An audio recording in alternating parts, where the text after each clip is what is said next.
Le trône du prisonnier, de Holly Black, lu par Arnaud Masclet.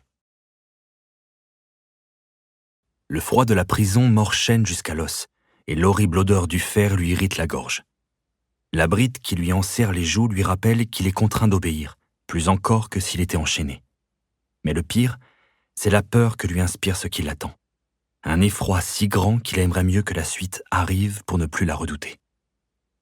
Le lendemain matin de son incarcération dans une cellule des cachots de pierre de la citadelle de l'Aiguille de Glace, à l'ancienne cour des Crocs, une domestique lui a apporté une couverture doublée de fourrure de lapin, un acte de bonté qu'il n'a su interpréter.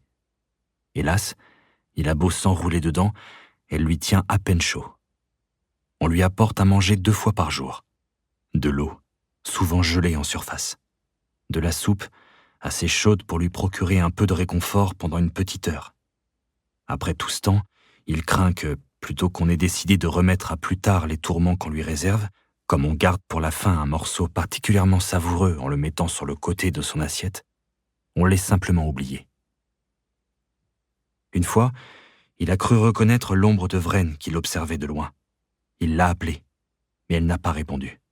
Elle n'est peut-être jamais venue. Le fer lui embrouille l'esprit. Il ne voyait peut-être que ce qu'il mourait d'envie de voir. Elle ne lui a pas adressé la parole depuis qu'elle l'a envoyé ici. Même pas pour utiliser la bride et lui donner des ordres. Même pas pour exulter. Parfois, il hurle dans le noir rien que pour se rappeler qu'il peut le faire.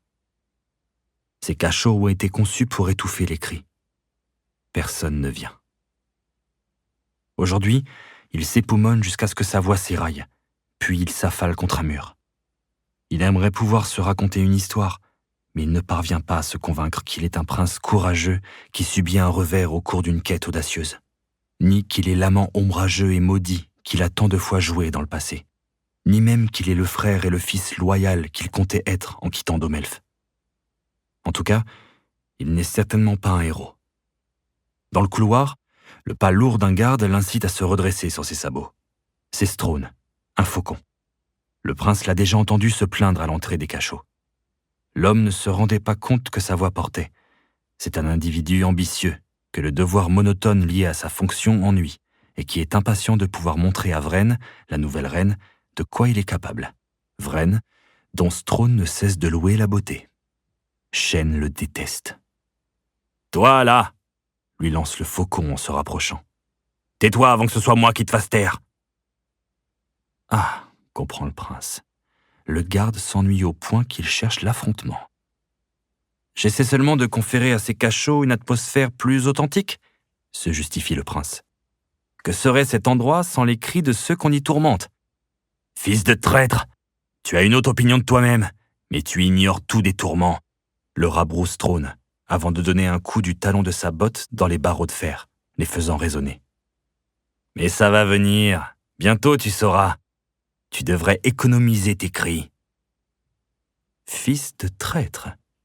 Intéressant. En plus de s'ennuyer, Strone en veut à Madoc. Chêne se rapproche des barreaux, si bien qu'il sent la chaleur émaner du fer. Dois-je en conclure que Vraine a l'intention de me punir ? Le garde ricane. Notre reine a d'autres chats à fouetter que s'occuper de toi. Elle est partie dans la forêt de pierre réveiller les rois trolls. Stupéfait, Chêne le dévisage. Le faucon sourit.